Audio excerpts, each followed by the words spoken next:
గౌరవ సీనియర్ శాసనసభ్యులు మా దళిత వర్గానికి చెందిన కడియం శ్రీహరి గారు మాట్లాడుతుంటే కౌశిక్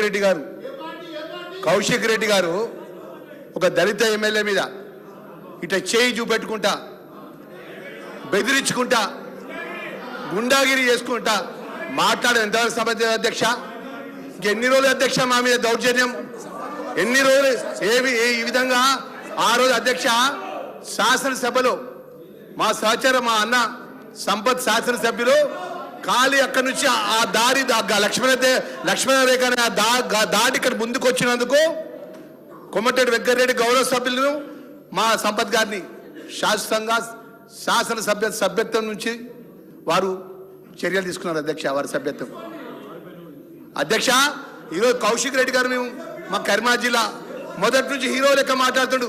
12 మంది మా ఎమ్మెల్యేలు అపోజిషన్ నాయకుడు, దళిత అపోజిషన్ నాయకుడు బట్టి విక్రమార్క అపోజిషన్ నాయకుడు ఉంటే ఎమ్మెల్యేలు అందరినీ తీసుకొని మా నాయకుడి యొక్క హోదాను కూడా ఒక దళితుడు ప్రధాన ప్రతిపక్ష నాయకుడు కూడా ఓర్వలేనటువంటి పార్టీ ఇవాళ మా సీనియర్ నాయకుడు శాసనసభ్యుడు లేచి మాట్లాడుతుంటే చిట్కలు కొట్టి మాట్లాడుతుండు.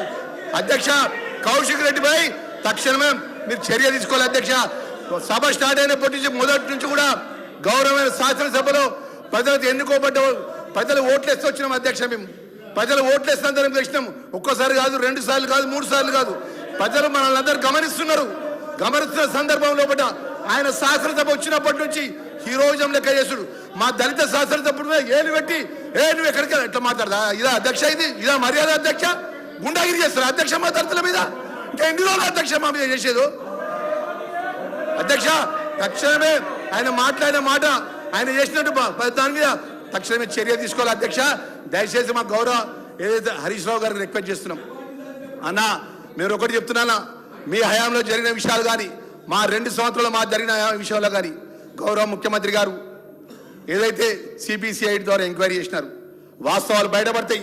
వాస్తవాలు రేపు ఏదైతే యథార్థమైన విషయాలు 10 సంవత్సరాల జరిగిన అంశాలు కానీ 2 సంవత్సరాలు జరిగిన అంశాల్లో కూడా వాస్తవాలు బయటపడతాయి. 33 జిల్లాల తరఫున తెలంగాణ ప్రజలందరూ కూడా మన సభను గమనిస్తున్నారు. మనం ఏం చేస్తున్నాం, మనకు సంబంధించిన ప్రజల సమస్యల విషయంలో ఏం మాట్లాడుతున్నాం అనే విషయం అన్ని గమనిస్తున్నారు. మీరు నిన్నటి నుంచి ఒకటే సింగిల్ ప్లాన్ ప్రోగ్రామ్ పెట్టుకున్నారు.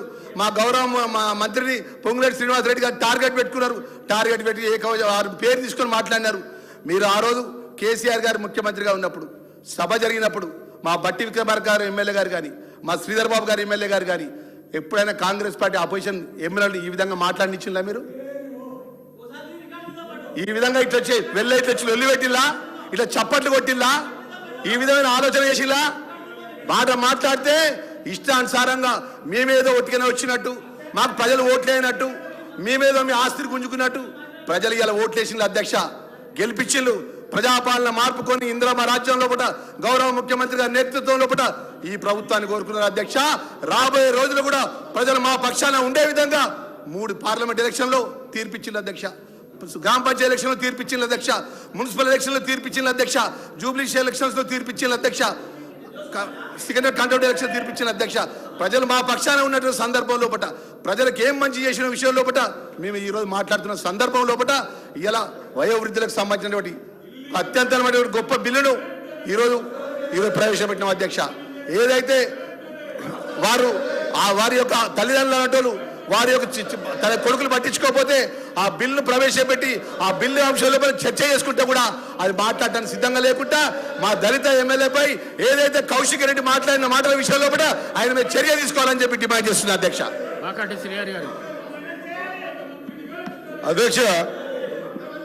అధ్యక్ష స్పష్టంగా